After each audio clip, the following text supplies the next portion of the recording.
In the silent stretch of the forest, where the wind whispered through ancient pines, Ranger Cole had walked this path countless times. He knew every fallen log, every hollow, every shadow that danced between the trees. But that morning, something unnatural tugged at his instincts, a faint scrape beneath the earth.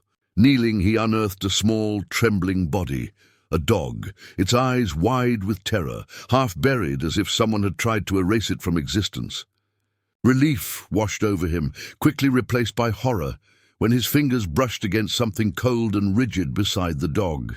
A shiver ran down his spine as he realized the forest had secrets far darker than he ever imagined. What could be buried in these woods that was worse than a living creature? Before we jump back in, tell us where you're tuning in from. And if this story touches you, make sure you're subscribed, because tomorrow I've saved something extra special for you. Ranger Cole moved quietly through the dense undergrowth, the forest floor soft beneath his boots, each step a muted thump against the fallen leaves. Sunlight sifted through the canopy in pale shafts, illuminating motes of dust that danced like tiny spirits. He paused to observe a cluster of ferns curling toward the light, the subtle curl of their fronds reminding him of mornings long past when he had first learned to read the language of the woods. Each bird call, each rustle of leaves, had become part of his own rhythm, a conversation only he could hear. Reaching a familiar clearing, Cole paused to unstrap his satchel and retrieve the small leather journal that had accompanied him for decades. Its edges were worn, pages frayed, yet each entry was precise, a meticulous record of seasons, patrols, and moments when the forest had spoken to him in ways no human voice could. Flipping through, he found notes about unusual animal tracks, sudden tree falls, and even half-glimpsed figures glimpsed in the mist. Though most entries were routine, some carried a weight that lingered in his chest, a quiet unease hinting that the forest was never entirely benign.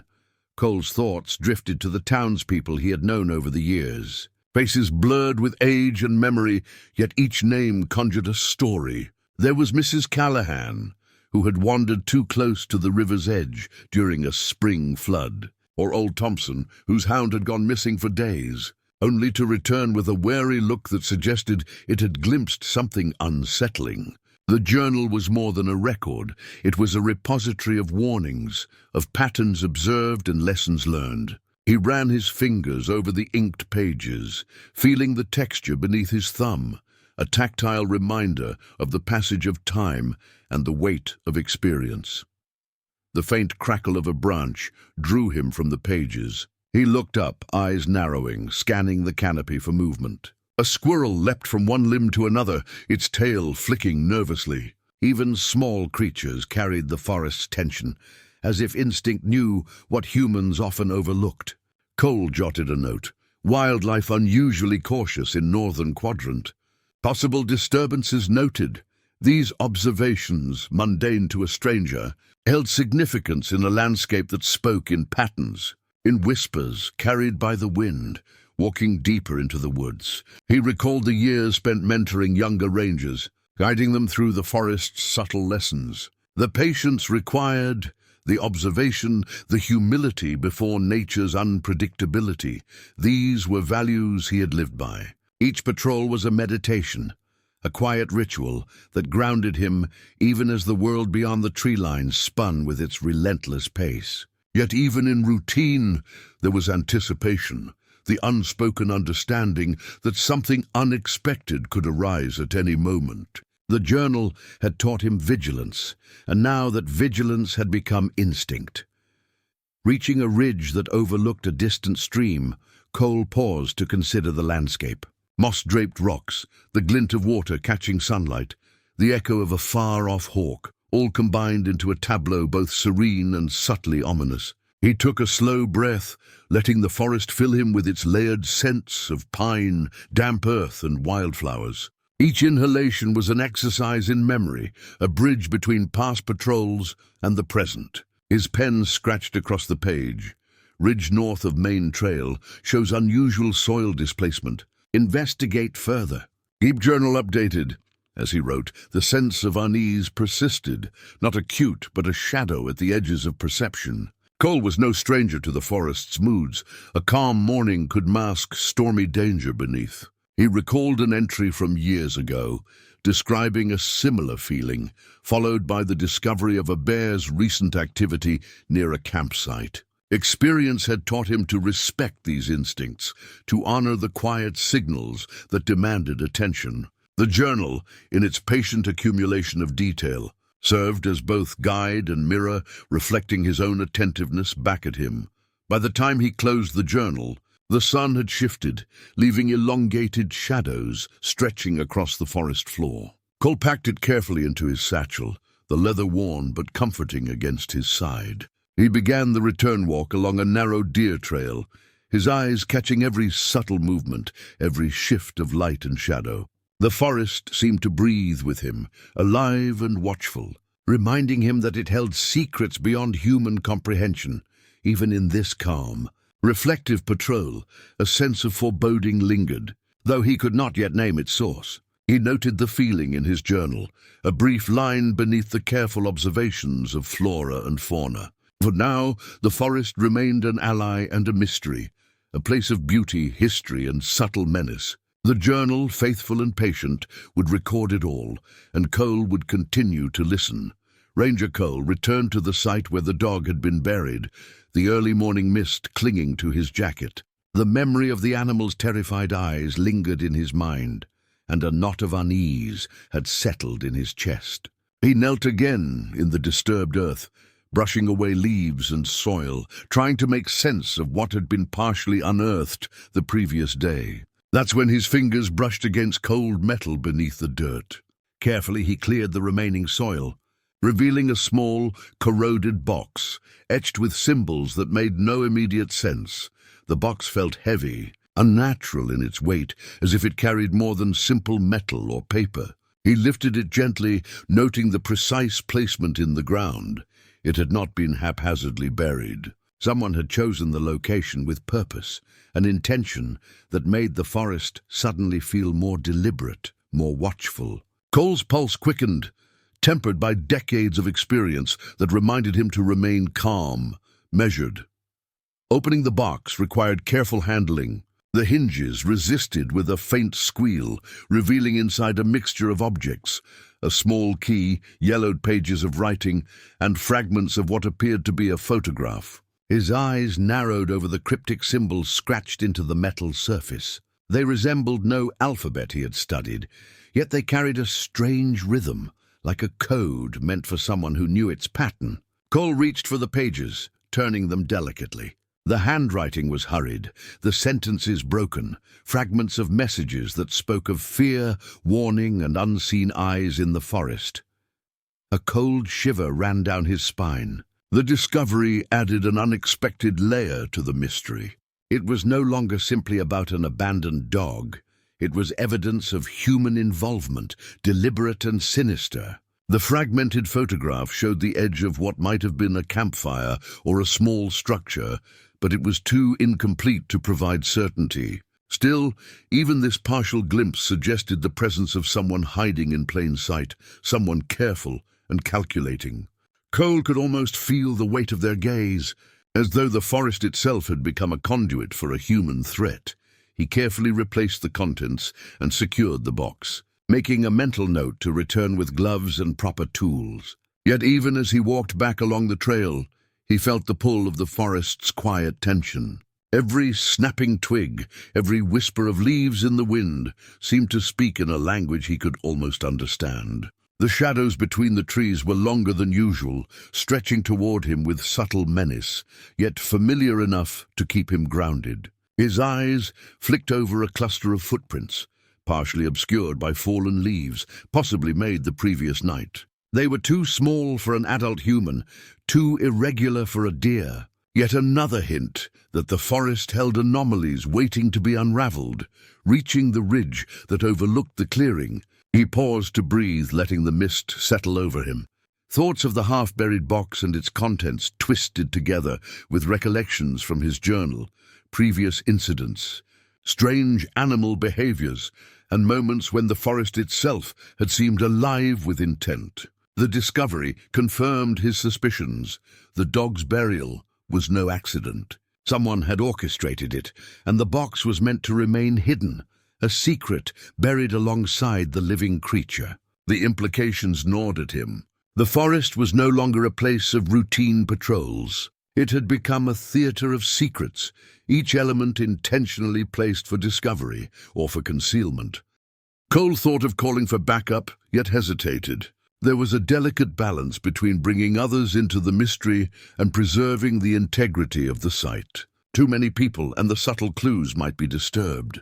Too few, and the danger of confronting whatever human presence existed alone weighed heavily. He pocketed the small key from the box, its cold metal pressing against his fingers, and considered what it might unlock. The forest seemed to shift around him, familiar trees suddenly appearing alien, as though the land itself were an extension of the unknown force he now faced.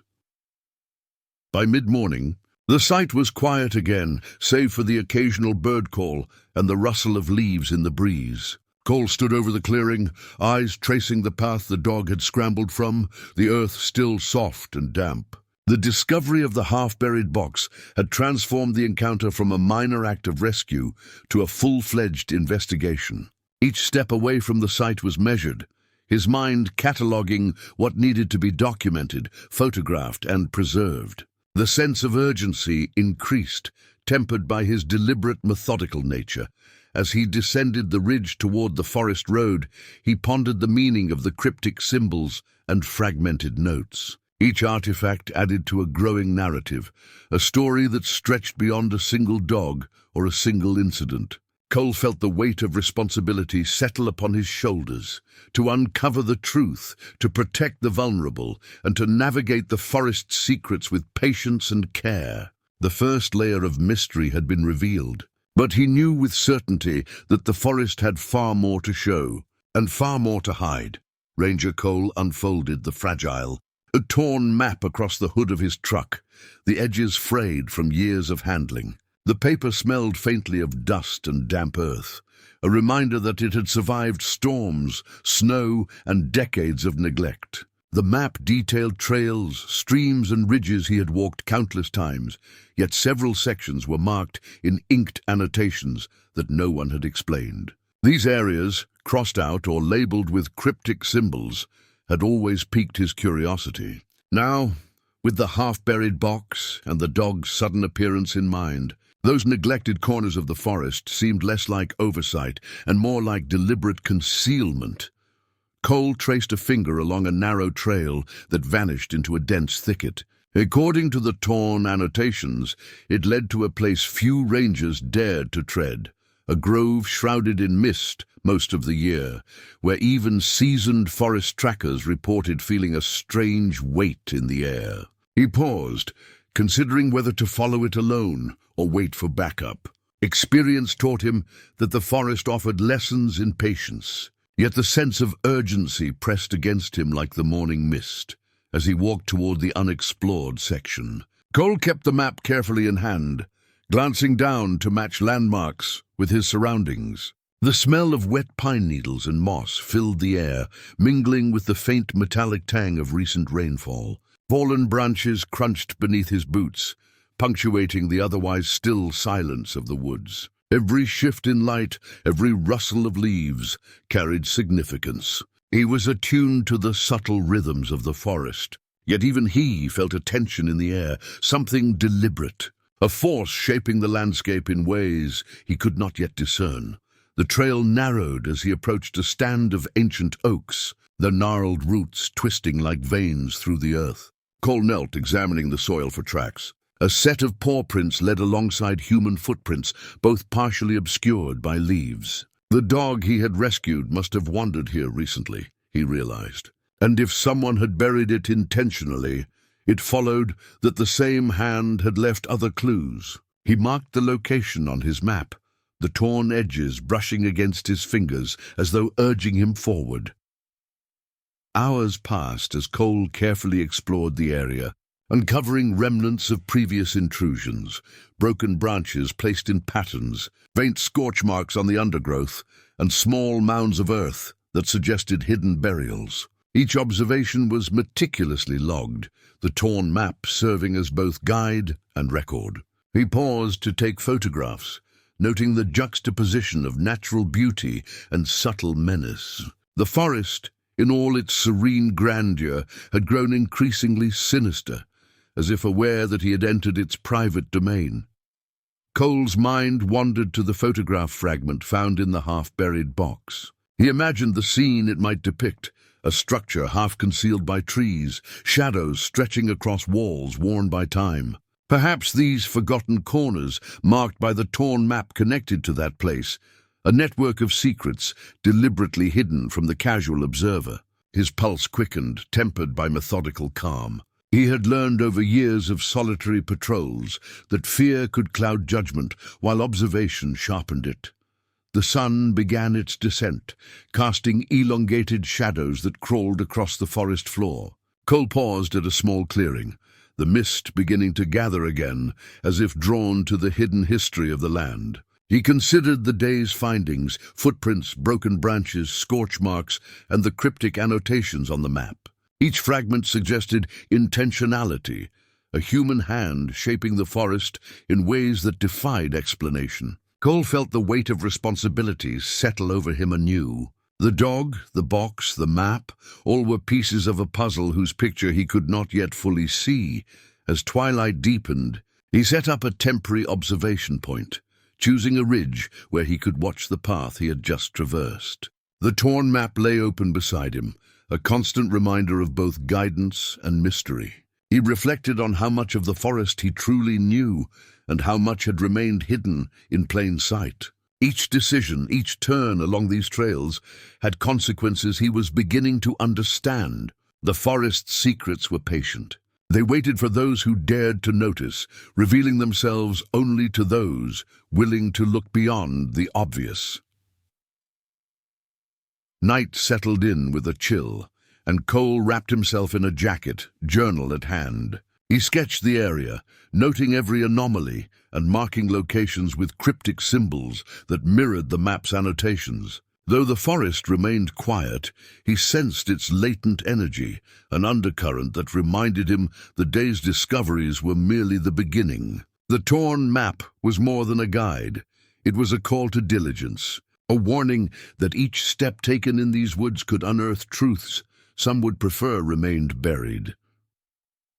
Ranger Cole held the small, cold key in his palm, its metal surface worn smooth by years of use. The key felt heavier than its size suggested, a tangible weight of mystery and promise. He had discovered it inside the half-buried metal box, alongside the cryptic fragments that hinted at something larger, something deliberate lurking in the forest. Now, with the torn map guiding him toward a long-forgotten section of the woods, the key became a beacon, pointing toward a cabin he had never seen but had heard rumors about in hushed tones from older rangers.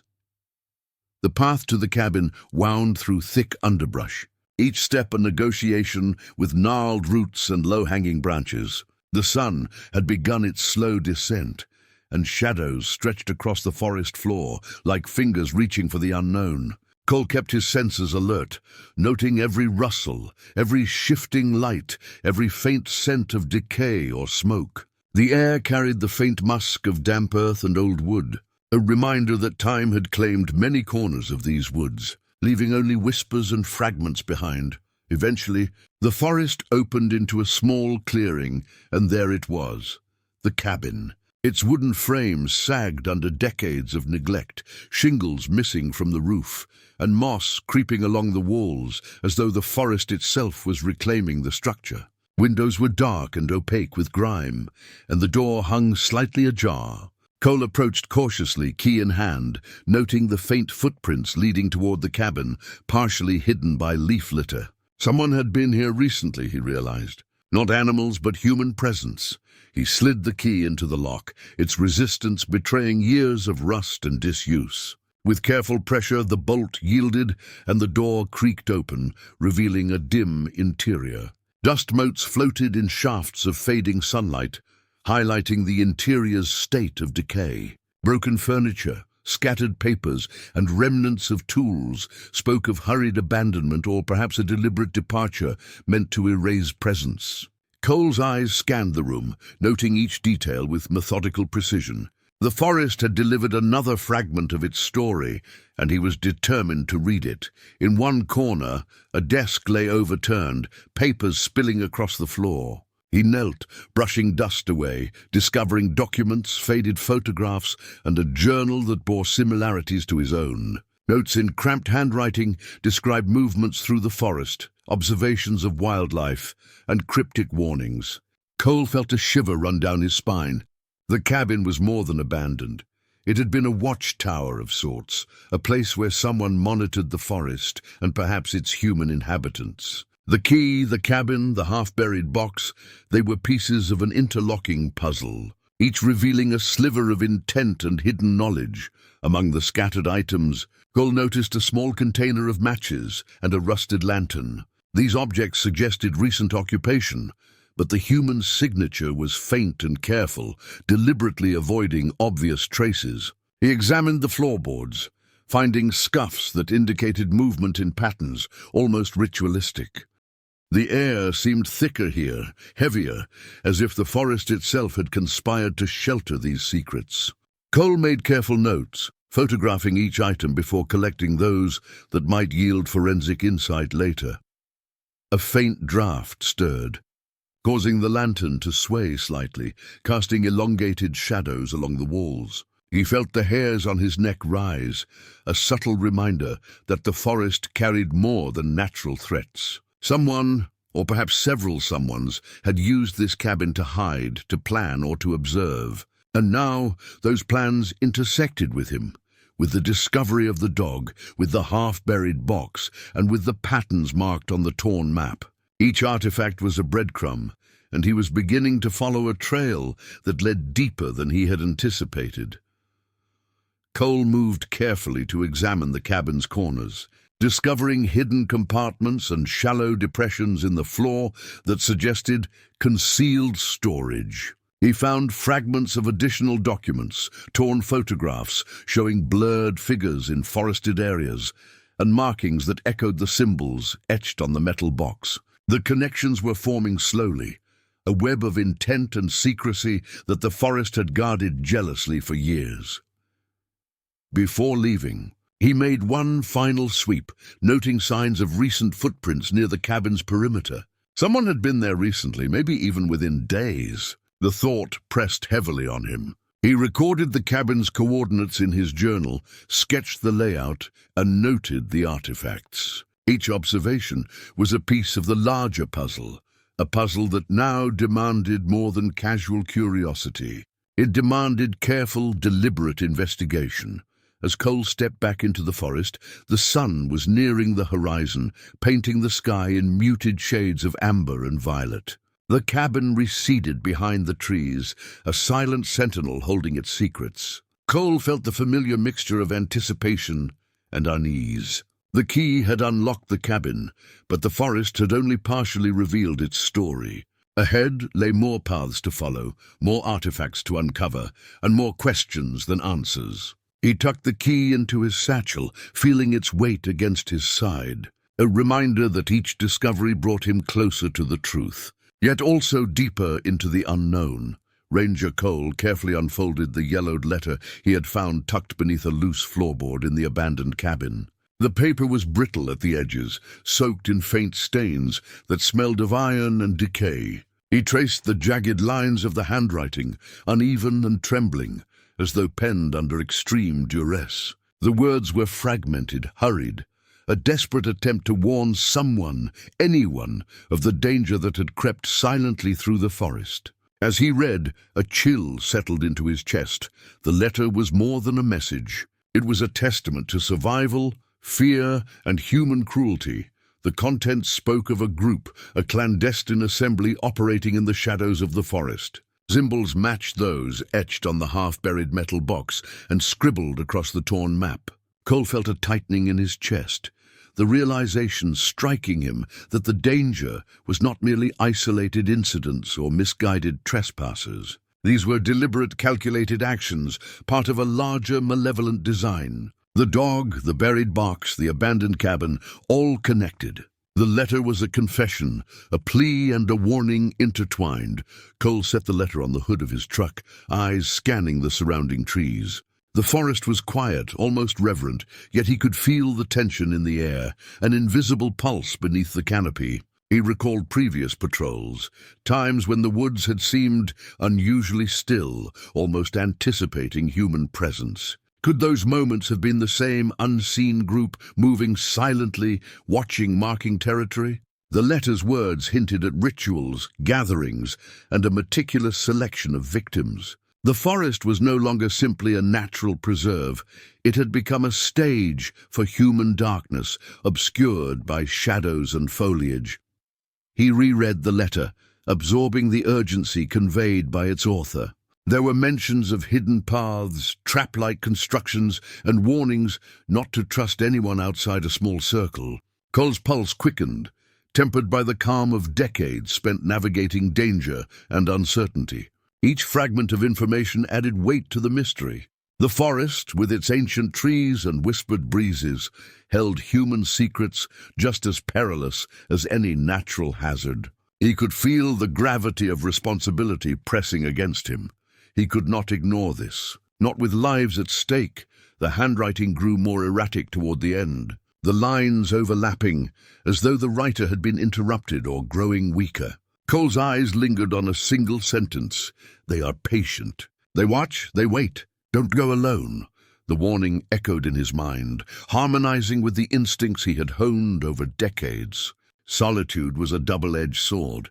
It had taught him observation, patience, and discipline, but it left one vulnerable to cunning human threats. He tucked the letter into a protective folder, careful not to smudge the ink or damage the fragile fibers, knowing it would be crucial evidence in the investigation that was now unavoidable. The forest around him seemed to grow heavier as he packed up, shadows stretching unnaturally across the leaf-strewn ground. He followed the trail back toward the cabin's clearing, eyes alert for any sign of movement. Footprints were faint but present, some freshly disturbed, suggesting that he was not alone in pursuing the mysteries hidden within the woods. He noted each detail in his journal: the time, temperature, wind direction, and the precise location of the letter's discovery. These meticulous records were more than habit. They were a lifeline, a way to maintain order amidst escalating uncertainty. Cole's mind turned to strategy. He needed to piece together the fragmented clues, the half-buried metal box, the torn map, the abandoned cabin, and now this letter. Each artifact added a layer of complexity, a story interwoven with human malevolence and forest concealment. He considered who might be involved, what their endgame could be, and how long they had operated undetected. The letter suggested intelligence and patience, qualities that meant Cole would need more than courage and intuition to confront them. Careful observation and deliberate planning would be essential. As he prepared to leave, he paused at the edge of the clearing, letting the stillness of the forest seep into him. Despite the fear and uncertainty, he felt a sense of resolve, an inner certainty that the forest, the artifacts, and the victim's warnings were guiding him toward truth. The blood-stained letter was not just a clue, it was a lifeline, a voice from someone who had faced this darkness and survived long enough to pass on vital knowledge. Cole tucked it securely into his satchel, feeling the weight of responsibility, but also a renewed sense of purpose. The path back to his truck was long, shadows deepening as the sun dipped below the horizon. The forest seemed to watch him with quiet anticipation, each rustle and whisper carrying the faint echo of unseen eyes. He reflected on the letter, the dog, and the cabin, understanding that these discoveries were threads in a larger tapestry, one that required patience, careful unraveling, and a willingness to confront both human evil and the unknown. His journey was only beginning, yet with each artifact, each observation, he inched closer to uncovering the truth hidden beneath the forest's dense, silent canopy. Ranger Cole crouched behind a thick stand of pines. The forest radio clutched in his hands like a talisman. Its dials and switches were a relic of another era, yet he had come to rely on it for detecting signals that escaped ordinary observation. Static filled the small speaker at first, a low hissed whisper that mingled with the rustling leaves and distant bird calls. Then faintly, a pattern emerged, a rhythmic pulse, too deliberate to be natural, carrying a cadence that suggested human origin. Cole leaned closer, straining to decipher the intermittent clicks and low-frequency hums. The forest was alive with sound, but some of it was no longer the wind or the wildlife. It was something else, something patient, intentional, and observing. The signals varied, sometimes erratic, sometimes steady, but all carried the unmistakable signature of monitoring equipment. Cole's eyes darted across the clearing, noting landmarks, wind direction, and potential vantage points. Whoever was using the radio, or whoever the radio had been left to transmit signals, was strategic, organized, and careful. The thought tightened his chest. This was no longer a series of random incidents. It was a network, and he had stumbled into its periphery. He adjusted the dials slowly, each rotation a careful exploration of frequency bands, listening for hidden patterns within the static. There were bursts of interference, sudden spikes that suggested nearby movement or environmental shifts. Cole recorded each anomaly in his journal: time, frequency, location, and ambient conditions. Years of fieldwork had taught him to value patterns over panic. Even in the unnerving stillness, he maintained the calm precision of observation. Each signal was a breadcrumb, each interference a hint toward the larger architecture of human manipulation within the forest. The radio crackled again, a soft, distorted voice fragment, nearly indecipherable. Cole's pulse quickened, but his hands remained steady. The fragment of speech seemed deliberate, not random, though the words were fleeting. Watch, don't move north. It was enough to chill him, yet also enough to confirm what he had suspected. The group responsible for the dog, the cabin, and the half-buried box had eyes and ears throughout this section of the woods. Someone was observing, and they had left traces to warn or perhaps mislead any intruder. Cole moved cautiously along the ridge, following the trail of signals while keeping a careful eye on the forest floor. Fallen branches, disturbed moss, and animal tracks all provided context for the activity he was monitoring. Each step was deliberate, measured, a dance between stealth and vigilance. The forest, familiar and welcoming in daylight patrols, now felt like a labyrinth of watchful shadows. Every rustle of leaves, every creak of a branch, could signify the presence of human observers. His senses were heightened, trained over decades to detect anomalies invisible to the casual eye. He paused near a stream, crouching to adjust the antenna on the radio. Static gave way to a brief sequence of clicks, then silence. Cole considered the possibility that the signal had been triggered by movement from another forest creature, yet instinct and experience warned him otherwise. The cadence, irregular but patterned, suggested intention. Whoever had set this up had knowledge of the terrain, of natural movement patterns, and of how to hide in plain sight. He jotted meticulous notes, sketched diagrams, and marked the positions where signals had fluctuated, slowly piecing together a mental map of observation points within the forest. As dusk settled, the forest adopted its cooler, shadowed hues, and the signals grew faint, as though the operators themselves were retreating into darkness. Cole took a deep breath, feeling the damp chill on his face, and reflected on the interconnectedness of what he had discovered so far. The dog, the cabin, the half-buried box, the torn map, and now this radio all suggested a network, patient, deliberate, and hidden beneath the forest canopy. Each artifact was a layer of intent waiting to be uncovered, a story woven with shadows, patience, and human cunning. Before leaving the ridge, Cole recorded the final signals and their locations in his journal, the radio crackling softly in the night air. He considered his next steps carefully: observation, mapping, and patient surveillance. The forest seemed to hum with latent energy, alive not just with nature, but with a presence that challenged his every assumption. Yet within that tension, he felt clarity. Each discovery reinforced the path forward. The radio had not only revealed the unseen, but had confirmed that the forest was more complex, more dangerous, and more humanly entangled than he had imagined.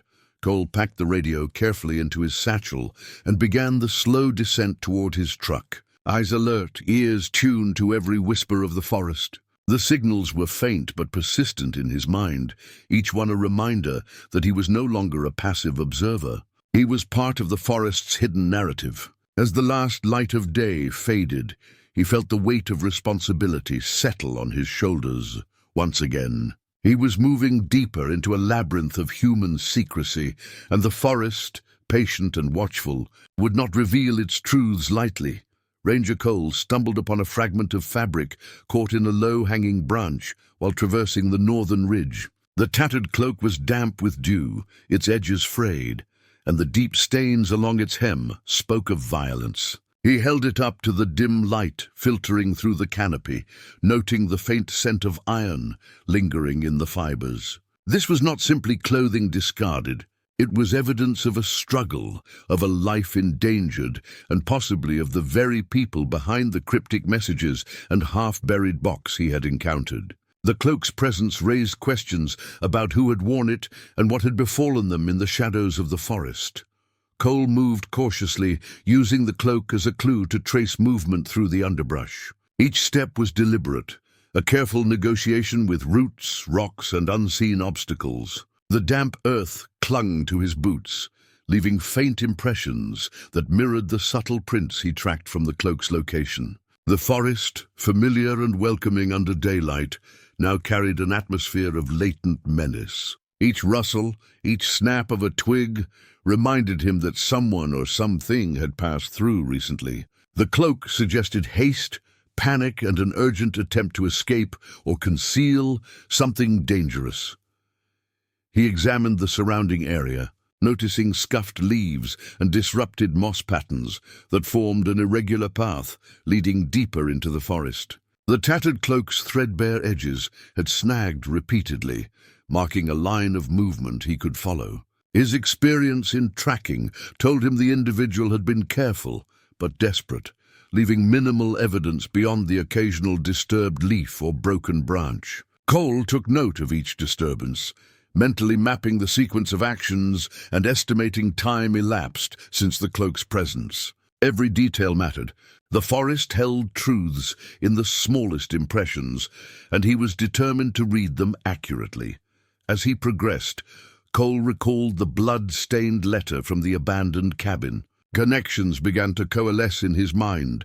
Cryptic warnings, hidden paths, the half-buried box, and now a tattered cloak. The artifacts collectively painted a picture of deliberate concealment and surveillance. Whoever was responsible operated with precision and patience, leaving subtle signs that required attentive observation to interpret. The forest itself seemed complicit, both revealing and concealing, a partner in maintaining the enigma. Cole's instincts told him he was drawing closer to the nexus of the mystery. Yet the danger remained intangible, lurking just beyond sight. Moving carefully along the ridge, he found additional traces of disturbance, flattened undergrowth, faint impressions of boots larger than the average hiker, and disturbed animal tracks that suggested avoidance rather than predation. Someone had intentionally moved through this territory, aware of its natural patterns, and had left traces that were both visible and misleading. Cole's mind raced, piecing together a sequence of movements, hypothesizing motives, and anticipating potential encounters. The cloak was a thread in a larger tapestry, a tangible link to a human presence that had avoided detection until now. He paused near a small creek, crouching to inspect the damp ground.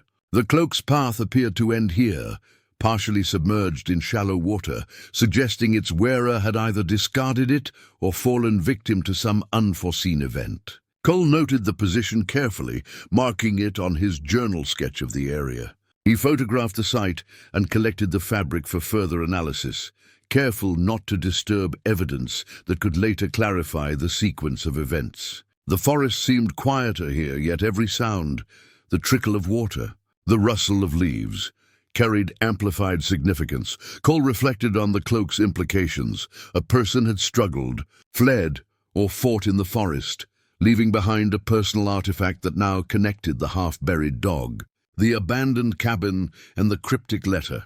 Each discovery suggested increasing boldness or desperation on the part of the perpetrators. He felt a cautious determination welling within him, tempered by the knowledge that patience and precision were essential. The forest held secrets, but it was revealing them in a deliberate order, as though challenging him to follow the trail without haste, without error. As twilight descended, Cole returned to higher ground, surveying the forest from a vantage point that allowed him to observe potential trails without revealing his own position. The tattered cloak, collected carefully in a protective bag, was more than evidence. It was a key artifact, connecting multiple threads of the forest's hidden narrative. Shadows stretched long and dark across the terrain, and the forest seemed to hum with quiet energy, aware of his presence, yet maintaining its veil of secrecy. Cole adjusted the radio in his pack, noting faint signals that might indicate nearby movement, and planned his next patrol with precision. The tattered cloak weighed heavily on his mind, not merely as fabric, but as proof that human lives were at risk and that the forest's concealed dangers were real and immediate.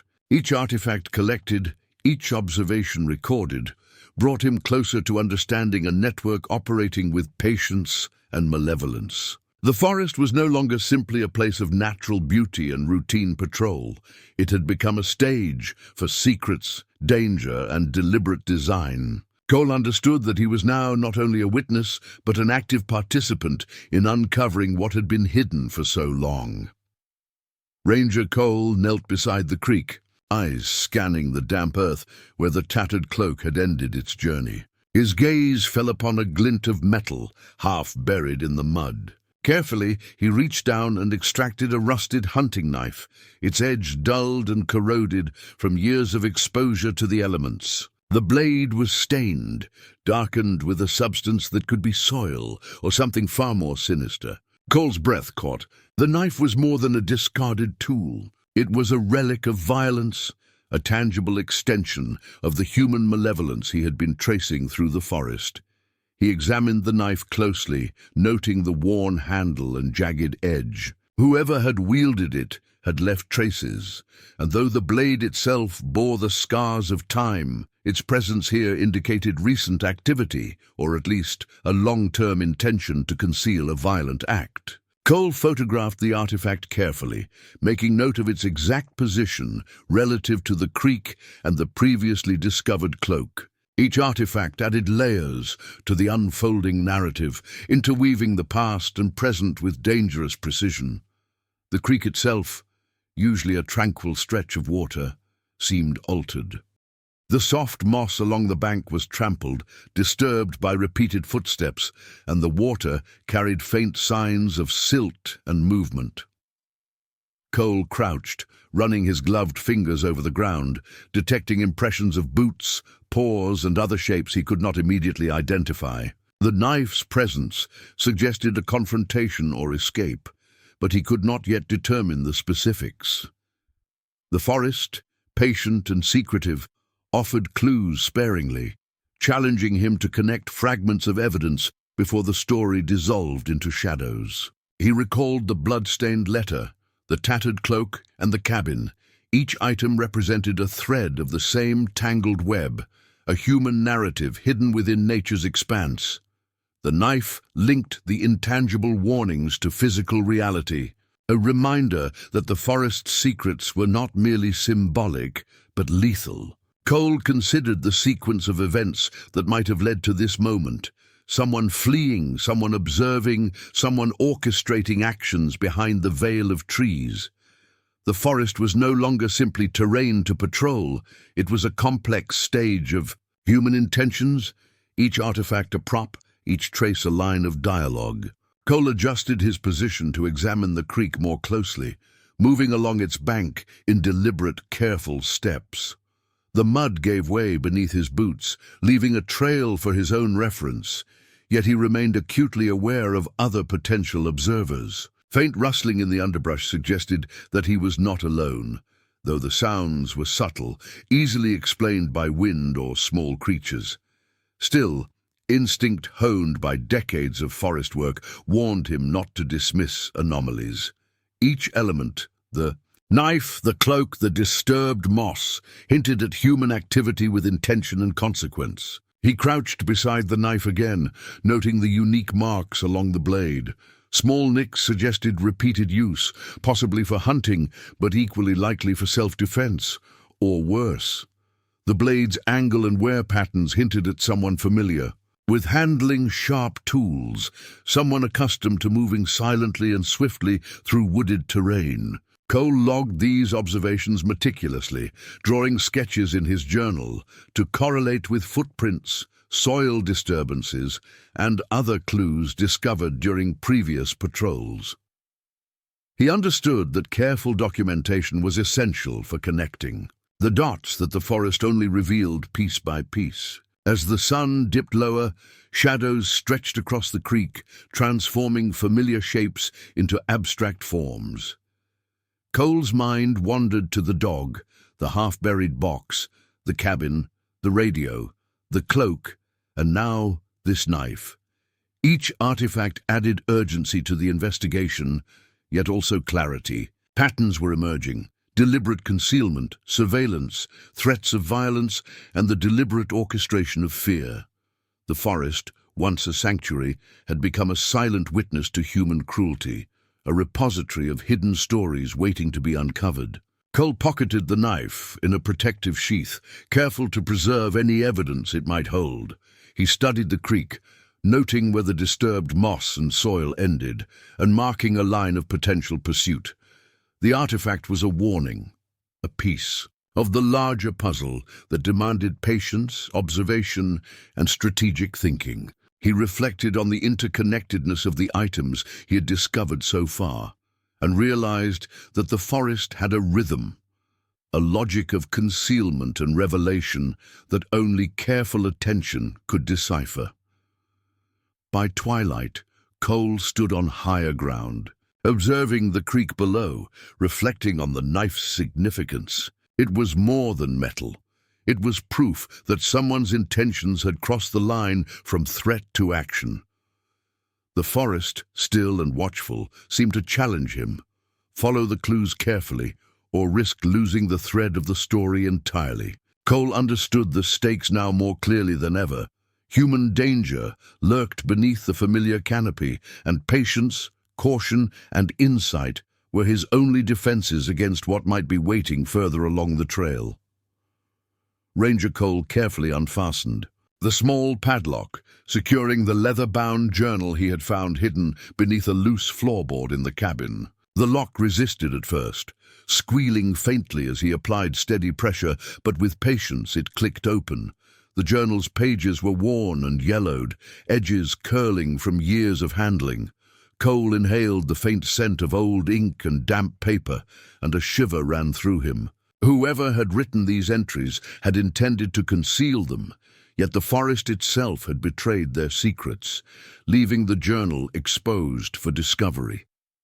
He flipped through the pages cautiously. The handwriting was cramped and hurried, sometimes jagged as though the author had been interrupted or frightened. The entries detailed movements through the forest, marked with dates and coordinates, along with cryptic notations, symbols matching those on the half-buried box, the torn map, and the blood-stained letter. Cole realized he was holding a first-hand record of the forest's hidden activities, a witness's account of events designed to remain unseen. Each line suggested awareness of surveillance, careful observation of human and animal movements, and references to unnamed individuals whose intentions were unclear but clearly sinister. One entry stood out, describing a ritualistic clearing deep in the northern woods. The author wrote of faint lantern lights, whispered commands, and the presence of animals used as warnings or distractions. Cole noted the coordinates carefully, recognizing them as overlapping with areas marked on the torn map and the creek where the rusted hunting knife had been found. The interconnection of artifacts became increasingly evident.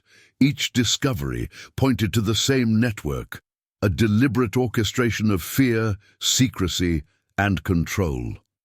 The forest's layers of concealment were gradually being revealed, and the journal provided insight into the methods behind the mystery. Cole traced the patterns within the journal, noticing recurring names, or rather initials, that suggested multiple participants in the operations described. Though identities remained obscured, their coordinated movements implied long-term planning and intimate knowledge of the forest's geography. He considered the half-buried box, the tattered cloak, and the blood-stained letter in relation to these entries. The journal not only confirmed human involvement, but also offered clues about hierarchy, intent, and potential danger zones within the forest. Each artifact gained context, painting a picture of deliberate concealment and calculated observation. He paused to examine a diagram in the journal depicting a small structure, perhaps a hidden outpost or temporary shelter. The illustration was crude but precise enough to indicate entrances, surrounding landmarks, and areas marked with symbols matching those etched on the metal box. Cole realized that whoever had created these plans was methodical, taking care to hide their tracks while documenting activity for future reference. The journal had transformed from a mere artifact into a map of human behavior within the forest, guiding him toward understanding the network's reach and influence. Night was falling, and the forest shadows lengthened, deepening the sense of unease. Cole adjusted the lantern he carried, casting light over the pages, ensuring that every notation was documented in his journal. The recorded movements, paired with the map, provided a potential route through the forest, a trail of breadcrumbs leading directly to the heart of the secretive operations. He understood that following this trail required caution. The journal's entries hinted at traps, hidden observers, and warning mechanisms designed to protect the perpetrator's concealment. The forest was both map and maze, and the journal was a key to navigating it safely. Cole took note of repeated references to specific animals, marking areas where they had been observed or used as indicators. The same animals were mentioned in the blood-stained letter, linking disparate artifacts into a coherent narrative. He reflected on the dog he had rescued, the tattered cloak, and the hunting knife, all physical traces now illuminated by the insights contained within the journal. The forest's mysteries were no longer abstract. Patterns emerged, revealing strategy, intent, and the presence of human danger carefully concealed within nature. He catalogued the journal's findings meticulously, correlating dates, symbols, and locations with previously collected artifacts. Each entry, no matter how cryptic, provided a thread connecting the forest's concealed past with present dangers. Cole felt a sense of cautious accomplishment, tempered by the knowledge that the journal revealed not just the network's operations, but also the stakes involved. Lives had been affected, hidden evidence left behind, and danger still lurked unseen among the trees. By the time he returned to his observation point, the journal was secured in his pack alongside the other artifacts. Cole considered the implications of what he now possessed. A half-buried box, a torn map, an abandoned cabin, a blood-stained letter, a tattered cloak, a rusted knife, and a locked journal. Together, they formed a mosaic of human activity, patience, and concealment. The forest's secrets were no longer purely hidden. They were documented, traced, and connected, offering a path forward. But the weight of responsibility pressed on him. He had to follow the clues carefully, aware that each step carried risk and that the forest watchers might still be observing, as patient and deliberate as the network they had created. Ranger Cole discovered the compass half buried beneath the leaf litter along a narrow ridge trail. Its brass casing was tarnished, and the glass face bore a fine network of cracks, yet the needle remained steady, unwavering. Unlike ordinary compasses, this one had faint etchings along its rim, symbols matching those in the locked journal and the half-buried metal box. The artifact suggested a level of planning and territorial knowledge far beyond casual wanderers. Whoever had used it understood the forest intimately, navigating secret trails with purpose and precision. Cole felt the weight of realization settle over him. This compass was a tool, a guide through a network of human influence carefully concealed beneath the forest canopy. He held it up, comparing its orientation with landmarks noted on the torn map. Streams, ridges, and obscure clearings aligned with the compass, reinforcing a growing understanding of the deliberate geography crafted by the forest dwellers. Each artifact he had discovered now formed a lattice of hidden paths and secret sites. The compass provided both practical direction and symbolic insight, revealing a system of movement designed to remain invisible to untrained eyes. Cole followed the faint trail suggested by the compass, moving slowly and deliberately. The forest seemed denser here, the trees forming narrow corridors that funneled his path. Fallen branches created obstacles, but each step revealed subtle hints of previous passage, scuffed moss, flattened leaves, and faint impressions of boots. The compass's needle pointed with uncanny precision toward a hidden grove he had not yet explored, one suggested by the journal's ritualistic descriptions and the locations marked on the map. It was a nexus of human activity, a place where preparation, concealment, and planning converged. The deeper he moved, the more he felt the forest closing around him, the shadows stretching and darkening with the afternoon sun. Birds fell silent, and even the rustle of small mammals became intermittent. The compass's steady needle provided reassurance amidst this growing tension, a quiet anchor to the unfolding mystery. Cole reflected on the interconnection of the artifacts: the dog, the half-buried box, the abandoned cabin, the blood-stained letter, the tattered cloak, the rusted knife, and the locked journal. Each had pointed toward this precise hidden network, revealing the deliberate design of human actors operating in secrecy. Approaching the grove, Cole noticed evidence of recent activity, a narrow path cleared of undergrowth, faint footprints embedded in softened soil, and small, hastily constructed markers carved into tree bark. The compass guided him around the perimeter, showing alternate entry points and routes for stealthy observation. Whoever had used this network had done so with strategic intent, leaving minimal traces while maintaining constant oversight of the forest's hidden corridors. Cole understood that these pathways were not accidental, but part of an organized system designed for concealment, evasion, and possibly intimidation within the grove. Cole discovered subtle arrangements, piles of stones aligned with cardinal directions, shallow depressions that could have hidden objects, and natural formations subtly altered to create observation points. He crouched to study each feature, noting how the compass aligned with the stones and markers, suggesting a premeditated system for navigation and surveillance. This human influence over the natural landscape was precise, deliberate, and enduring. The artifact had illuminated the method behind the mystery, revealing a forest orchestrated by patient and careful hands. Cole paused to rest, placing the compass carefully on a moss-covered rock. He considered the implications of what he had discovered, an interconnected network of trails, markers, and artifacts, each indicating the presence of a coordinated group. The compass was more than a tool. It was evidence of planning and territorial awareness, an extension of the unseen human actor's strategy. By following it, he could anticipate movement, identify potential hazards, and gain insight into the behaviors of those he pursued. He resumed his careful navigation, using the compass to trace paths leading deeper into the network. Each observation reinforced a growing theory.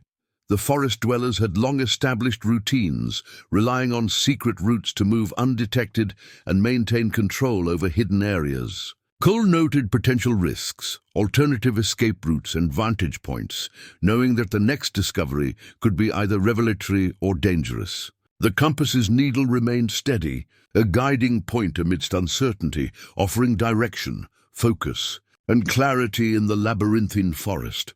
As dusk approached, Cole marked the day's findings in his journal, sketching paths, recording markers, and noting the alignment of the compass with each observation. The forest seemed to settle around him, shadows deepening while the evidence of human presence persisted. The hidden compass had transformed his understanding, revealing a deliberate infrastructure that connected past artifacts to present discoveries. He secured it in his pack alongside the other key items, realizing that each artifact collectively told a story of patience, intent, and danger that required both caution and insight to unravel.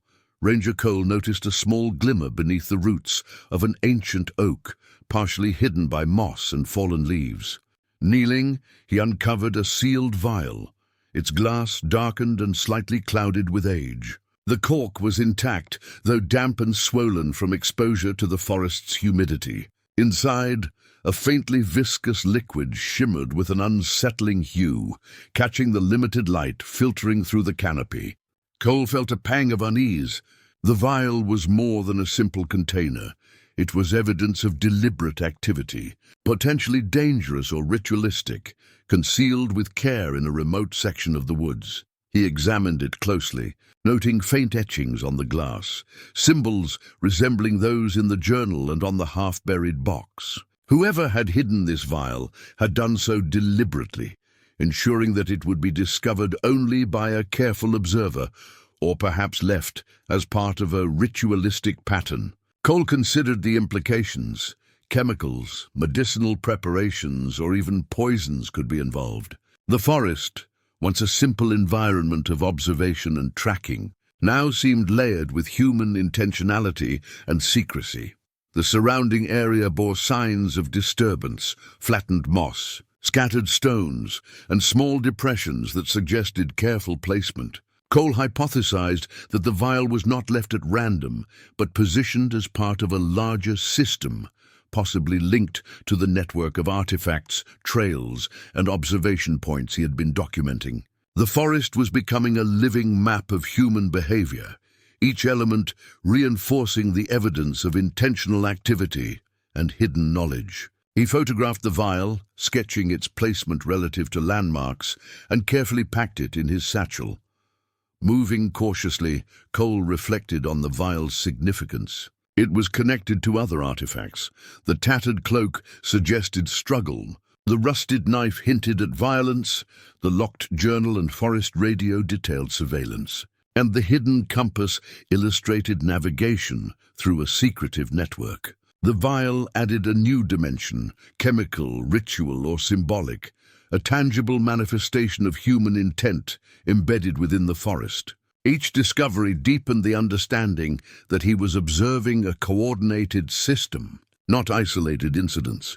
He traced the path around the oak tree, noting subtle indentations and markings in the soil that suggested recent handling. The vial may have been part of an ongoing operation, placed strategically for a purpose yet unknown.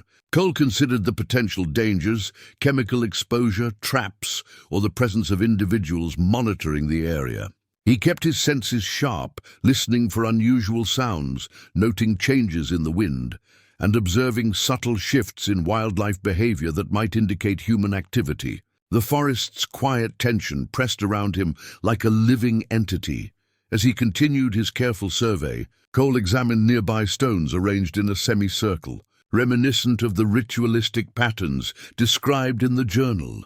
The positioning of the vial within this pattern suggested intention, perhaps even ceremonial significance. Each artifact collected thus far seemed to converge towards symbolic or practical objectives, combining surveillance, concealment, and ritualistic behavior.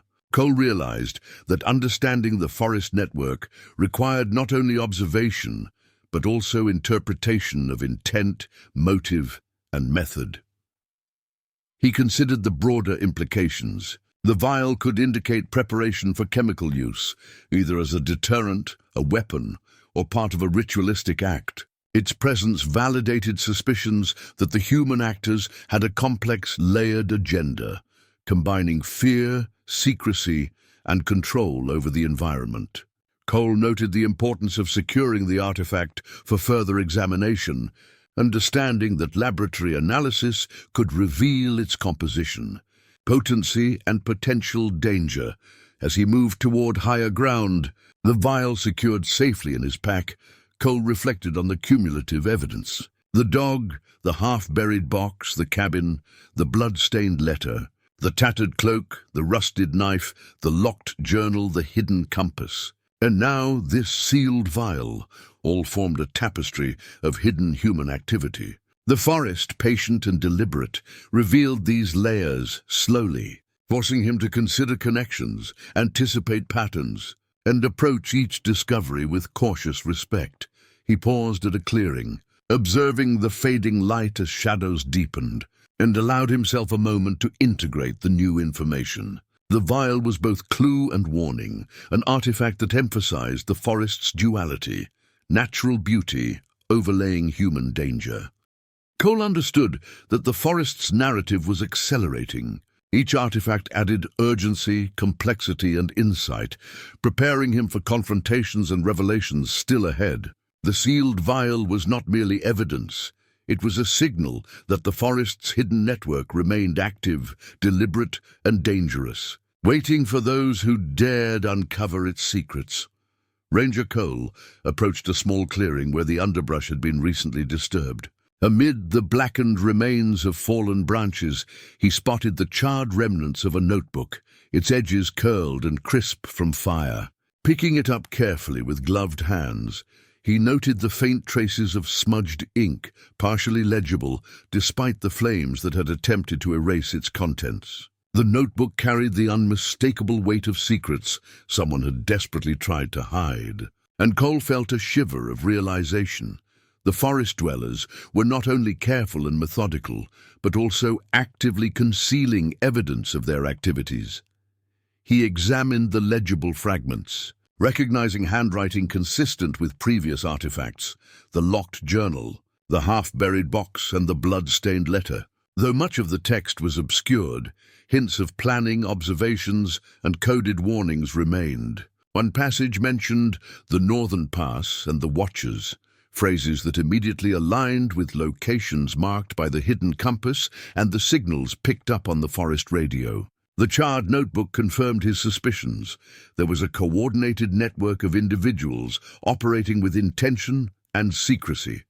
The notebook's partial destruction suggested urgency. Whoever had attempted to burn it had been interrupted or unwilling to risk total exposure, leaving fragments that now pointed to patterns previously unseen. Cole studied the smudged diagrams carefully. Faint lines indicated movement routes, potential traps, and points of concealment throughout the forest. The notebook's remnants bridged previous artifacts, connecting the tattered cloak, the sealed vial, and the rusted knife to locations and behaviors, suggesting deliberate orchestration rather than random acts. Each clue solidified a mental map of hidden forest activity. Cole crouched to examine the ground surrounding the charred notebook. Scattered ashes, disturbed moss, and faint boot prints indicated that someone had been here recently, likely aware that their destruction attempt had been incomplete. He photographed the site, noting the angle of the sun, moisture level in the soil, and the proximity to landmarks documented from prior artifacts. These details would later help him reconstruct the sequence of events, revealing patterns of movement and strategic concealment. The forest, though seemingly passive, had borne witness to both intentional concealment and the desperate measures taken to erase traces of human activity. He reflected on the thematic continuity of the artifacts. The dog, symbolizing innocence endangered, the cabin as a site of human occupation, the half-buried box as concealment, the blood-stained letter and tattered cloak as evidence of struggle, the rusted knife and sealed vial as instruments of human threat, the locked journal and hidden compass as tools of strategy and navigation, and now the charred notebook as a record almost destroyed. Together, they formed a narrative of deliberate human intrusion and calculated secrecy. each piece reinforcing the others while revealing increasing complexity. As the sun dipped lower, shadows lengthened across the clearing. Cole's instincts, honed over years of forest work, kept him alert. The notebook suggested that the actors within this network were not only methodical, but also adaptable, capable of altering plans at a moment's notice. The charred pages symbolized both vulnerability and determination. Attempts at concealment might fail, but the network persisted. Cole noted subtle disturbances in the soil and foliage nearby, recognizing signs of temporary human presence, footprints that suggested stealthy observation, brief pauses, and careful movement to avoid detection. He studied the partially legible entries further, noticing references to specific forest fauna and landmarks, likely used as cues or markers for the network's activities. Animals, paths, and topographical features were integrated into their system, a reminder that the forest itself had become a collaborator in secrecy.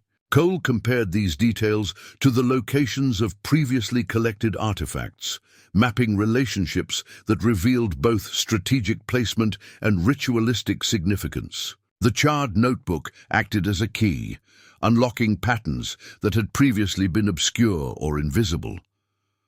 Cole catalogued the notebook carefully, preserving the fragile remnants for later analysis. He sketched diagrams in his own journal to complement the partially destroyed notes, integrating them with maps, photographs, and other artifacts. Each fragment of burned paper became a thread, connecting disparate observations into a cohesive understanding of the network's operations. The forest's hidden narrative was emerging, defined by patience, cunning, and deliberate concealment. As twilight settled, Cole took a final scan of the clearing, noting subtle shifts in the environment, disturbed leaves, faint animal trails, and the lingering scent of smoke. The charred notebook was more than evidence. It was confirmation that the forest's human occupants were aware of investigation, prepared to erase traces, and deeply invested in secrecy. The forest had revealed another layer of its story, and Cole understood that the path forward required not only courage but patience, observation, and careful integration of every artifact discovered thus far. Ranger Cole found the pocket watch lying beside the roots of a gnarled pine, partially concealed by fallen needles. Its brass casing gleamed faintly in the filtered sunlight, and intricate engravings adorned its surface, initials, dates, and symbols that mirrored those seen on the half-buried box and the locked journal. The watch's hands were frozen at a peculiar time, suggesting it had been dropped during a sudden flight or confrontation. Cole felt a chill run through him. This was not merely a timepiece, but an artifact of personal significance, possibly carrying coded information or marking critical moments in the forest dweller's activities. He examined the engraving closely. The initials hinted at ownership, connecting the artifact to the network he had been tracking. The intricate design was not decorative alone. Subtle etchings indicated directions, potential rendezvous points, and sequences of action. The watch seemed to carry a dual purpose, a personal keepsake and a practical tool for coordinating activities within the forest. Cole realized that whoever had owned it had relied on both its symbolic and functional value, embedding messages only visible to someone with knowledge of the network's codes. Following the subtle cues from the watch's engravings, Cole traced a faint path through the undergrowth. Each step revealed subtle signs of human presence, crushed leaves, displaced twigs, and faint boot prints. The forest seemed alive with hints of movement, each artifact offering guidance for interpreting these traces. The pocket watch in particular suggested synchronized action, a hidden choreography that demanded precision and timing. Cole considered the implications. The forest dwellers were organized, deliberate, and aware of surveillance, and the watch was a tangible link to their coordination. He paused near a clearing marked in the journal as the sentinel point, aligning the watch's symbols with natural landmarks. The pattern became apparent. The engravings were a map connecting observation points, trail junctions, and hidden paths. Cole noted the precise locations, sketching a diagram in his journal to integrate with previously collected artifacts. The dog, the cabin, the half-buried box, the tattered cloak, the rusted knife, the sealed vial, the locked journal, the hidden compass, and the charred notebook. Each discovery reinforced the web of human activity he was beginning to untangle. The watch also suggested urgency. The frozen hands marked a moment in time, perhaps the instant of a critical event, a signal for action, or a deadline within the network's activities. Cole reflected on the broader implications. The forest dwellers were not only hidden and strategic, but also time-conscious, coordinating events across the terrain. The watch was evidence that their operations were planned meticulously, perhaps even ritualistically, requiring precise timing and careful execution. Cole crouched beside the roots where the watch had been found, examining the soil and surrounding vegetation. Disturbed moss, faint footprints, and small animal tracks indicated recent activity.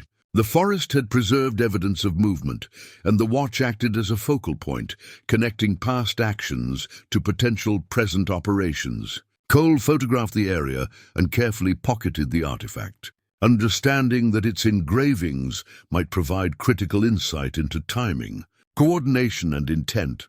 Moving along the ridge, Cole contemplated the personal dimension suggested by the pocket watch. This was not merely a utilitarian tool. It belonged to someone embedded in the network, someone with connections and responsibilities. The engraving implied ownership, history, and perhaps even loyalty within the forest dwellers' system. Cole's understanding of the network deepened. These were not random actors, but individuals invested in a structure, with hierarchies, roles, and codes that dictated their movements. He considered how the watch integrated with prior artifacts. The tattered cloak suggested struggle, the rusted knife implied threat, the sealed vial hinted at chemical or ritualistic elements, the locked journal and charred notebook documented behavior and planning, the hidden compass facilitated navigation, and now the pocket watch indicated time-sensitive coordination. Each piece built upon the others, forming a narrative of human intent interwoven with the forest's natural terrain.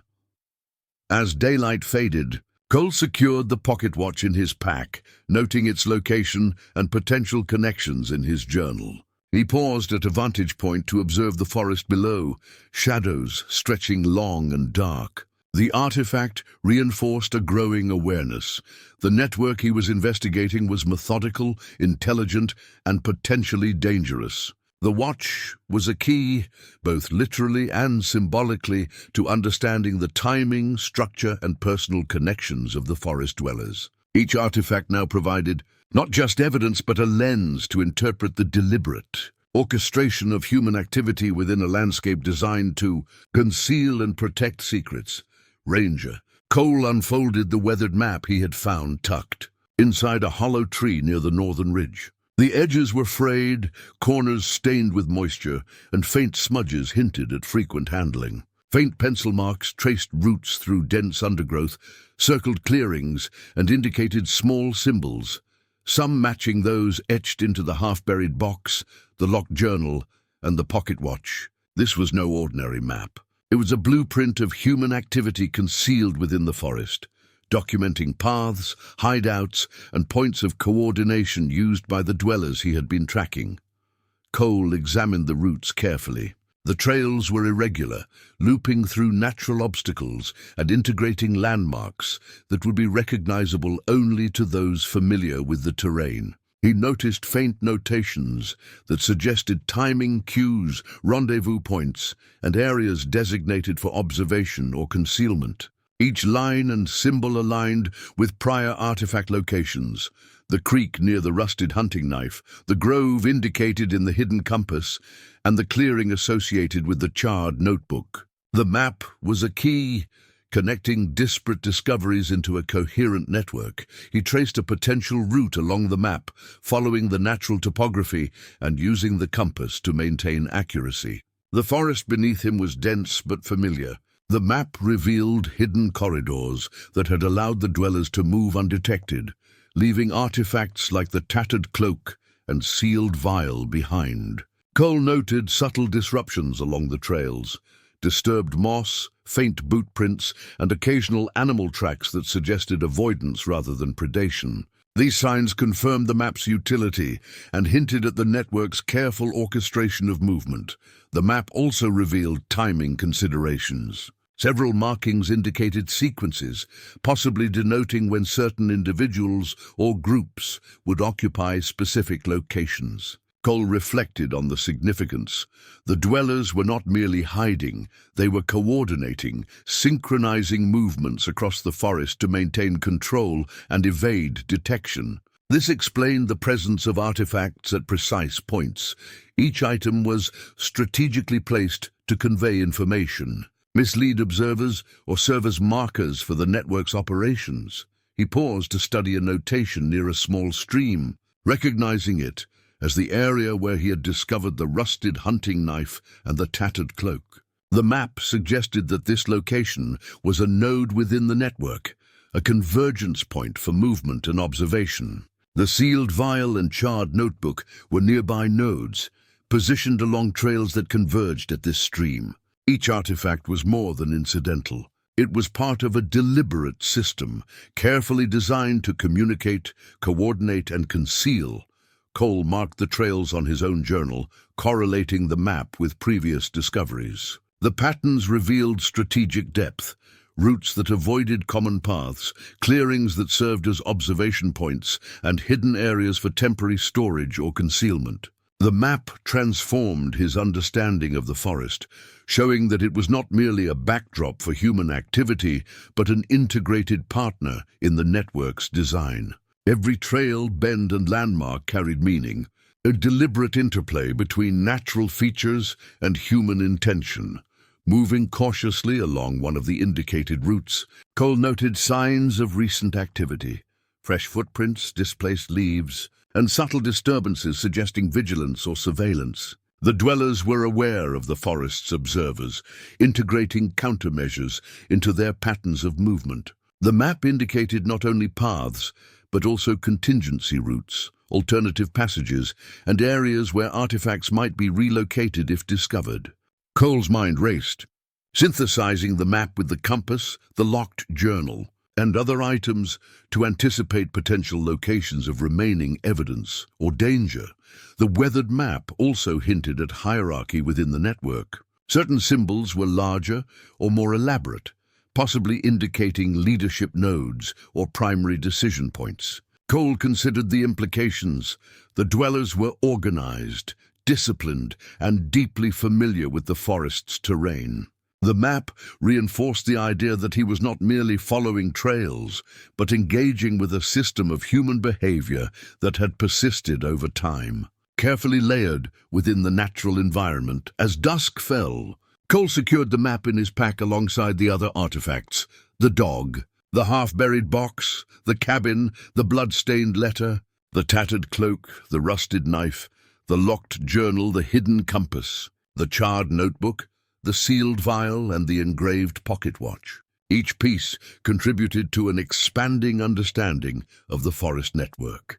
The weathered map was not just a guide, it was confirmation of deliberate human orchestration, revealing the forest as a landscape of hidden activity, strategic concealment, and carefully timed coordination. Ranger Cole found the locket partially buried beneath a thick layer of pine needles near the edge of a secluded clearing. Its chain was broken, and the clasp was bent, as though it had been hastily discarded or dropped during a struggle. Opening the tiny hinged cover, he discovered a faded black and white photograph of a young couple, their expressions soft yet serious, frozen in a moment of intimacy. The artifact radiated personal significance, hinting at relationships and motives behind the deliberate movements and hidden activities he had been tracking throughout the forest. The fractured locket suggested that emotional stakes were intertwined with the tactical patterns revealed by other artifacts, a reminder that human intentions often carried layers of personal history. Cole carefully examined the photograph, noting subtle details: a small emblem on the woman's collar, a handwritten date faintly visible in the corner, and a barely perceptible mark etched along the locket's interior.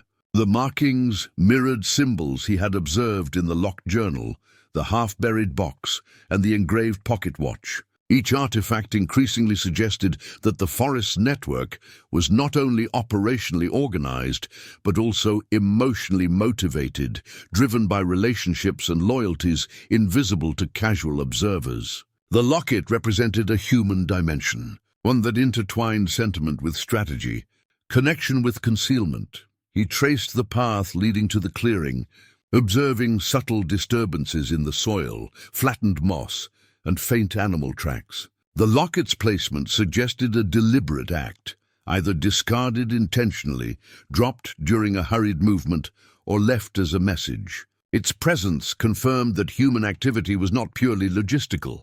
It carried symbolic weight, indicating care, attachment, or possibly guilt. Cole reflected on previous artifacts. The rusted knife indicated threat, the sealed vial hinted at preparation, the charred notebook implied concealment, and the weathered map demonstrated coordination. The locket added a layer of human emotion and personal narrative to the ongoing investigation. He paused to document the site, photographing the locket from multiple angles and noting environmental context. The clearing itself was unusually quiet, the surrounding forest thick with shadows that seemed to watch. Cole considered that the locket might provide insight into individuals involved in the network, their identities, motivations, or past connections. While other artifacts had revealed structure and methodology, the locket offered the possibility of understanding why these individuals acted within the forest's hidden framework. Cole examined the broken chain, noting its irregularity and wear. It was clear the locket had been carried often, likely close to its owner's heart, and the breakage suggested sudden movement or a violent incident. The photograph inside connected the tactical and emotional threads, showing that the dwellers' operations were influenced not only by strategy, but also by attachment, memory, and personal stakes. The locket's placement within the forest indicated careful consideration, whether to hide it, to discard it in desperation, or to leave it as an unspoken message. He compared the locket with the map, the compass, and prior artifacts. Patterns emerged. The northern clearing, the creek, and hidden trails all intersected near the locket's location. It appeared to mark a convergence point where operational activity and personal history intersected. The network's members were not simply following routes, they were embedding personal narratives into their movements, leaving behind artifacts that carried both practical and symbolic significance. Cole realized that understanding the forest's secrets required both strategic interpretation and empathetic insight into human behavior. Cole pocketed the locket carefully, noting its location in his journal relative to other key artifacts. He considered potential scenarios. The locket's owner may have been forced to abandon it, or it may serve as a clue pointing to individuals he had yet to identify. Its discovery reinforced the growing understanding that the network was not faceless. It consisted of people with histories, relationships, and stakes within the forest, intertwining operational precision with emotional complexity. Moving onward, Cole used the locket as a lens through which to interpret other clues. The sealed vial, the rusted knife, the charred notebook, and the engraved pocket watch were now seen not just as tactical objects, but also as elements within a larger human narrative. The forest had become a stage where operational planning and personal stories converged, each artifact a testament to deliberate action and emotional undercurrent. As dusk settled over the canopy, Cole reflected on the cumulative discoveries: the dog, the half-buried box, the cabin, the blood-stained letter, the tattered cloak, the rusted knife, the locked journal, the hidden compass, the charred notebook, the sealed vial, the engraved pocket watch, the weathered map, and now the fractured locket. Each item added clarity, complexity, and human depth to the network he was uncovering. The locket, with its intimate photograph, reminded him that behind every strategic maneuver lay real human connections, motivations, and consequences, grounding the forest's mysteries in personal reality. Ranger Cole stumbled upon the ornate key, lying half-buried in a bed of pine needles near the edge of a dense thicket. Its brass surface gleamed faintly in the fading light, engraved with intricate patterns that matched symbols he had observed in the charred notebook, the engraved pocket watch, and the locked journal. The key felt heavy in his hand, its weight carrying the promise of revelation. Unlike previous artifacts, this one was explicitly functional. It could unlock something hidden, something that had been carefully concealed for years. Cole's pulse quickened. This was not just evidence, but a tangible path to the culmination of the forest dwellers' secretive network. He surveyed the surrounding area. The thicket was unusually dense, with natural barriers of fallen trees and underbrush forming a near-impenetrable wall. Yet subtle signs suggested previous passage. Broken twigs, faint footprints, and disturbed moss indicated that someone had navigated this path recently. Following these hints, Cole traced a narrow corridor leading to a small, camouflaged wooden chest buried beneath overgrown vines. The chest's metal lock, rusted but intact, bore an emblem identical to the one engraved on the key. With careful precision, Cole inserted the ornate key into the lock. It fit perfectly, turning smoothly despite years of disuse. A faint click echoed through the clearing, followed by a long, drawn-out creak as he lifted the lid. Inside, the chest contained a carefully curated collection of artifacts. Documents, photographs, small vials, and personal effects. Many matched previous discoveries: the blood-stained letter, fragments of the charred notebook, and a secondary, smaller pocket watch. The contents provided context for the entire network, connecting human actions, motivations, and patterns of concealment into a comprehensive narrative. Cole sifted through the chest methodically. Documents detailed routines, rendezvous points, and the roles of various individuals within the forest network. Photographs revealed faces, some familiar from the fractured locket, others previously unknown. The vials matched the sealed container he had found earlier, suggesting careful planning, experimentation, or ritualistic intent. Even small personal items, letters, keepsakes, and tools offered insight into the human dimension of the network, demonstrating that the forest dwellers were deeply invested in both practical operations and symbolic gestures. Each artifact within the chest reinforced prior deductions. The dog's rescue, the tattered cloak, the rusted knife, the weathered map, and the hidden compass now fit into a larger, coherent system. The chest served as both repository and archive, holding evidence of intent, coordination, and personal stakes. Cole realized that the network had operated with meticulous care, balancing concealment, movement, and emotional investment to maintain secrecy, while leaving traces for a keen observer to reconstruct. He noticed several entries in the documents referencing the Sentinel Point and Northern Grove, places he had previously mapped using the weathered map and the hidden compass. These entries explained patterns he had observed in footprints, trail disturbances, and animal behavior. The chest revealed the dwellers' understanding of both human and natural observation, confirming that the forest itself had been incorporated into their strategic planning. Cole could finally see the full lattice of operations, a network woven through geography, timing, and human intention. Among the photographs was one depicting the couple from the fractured locket, standing beside the half-buried box he had uncovered in the early days of the investigation. Their presence suggested a direct connection to the broader network, explaining motivations, territorial markings, and personal stakes. The documents indicated relationships, loyalties, and conflicts, clarifying why certain areas had been monitored, artifacts placed, or rituals performed. Each item in the chest was deliberate, each placement intentional, and each trace a story waiting to be understood.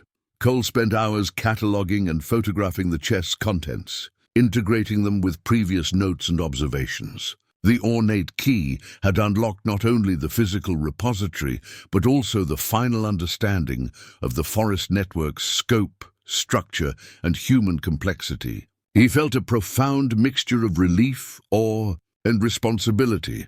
The artifacts now collectively told a story that bridged strategy, secrecy, and human emotion, revealing both dangers and insights into those who had operated in the shadows.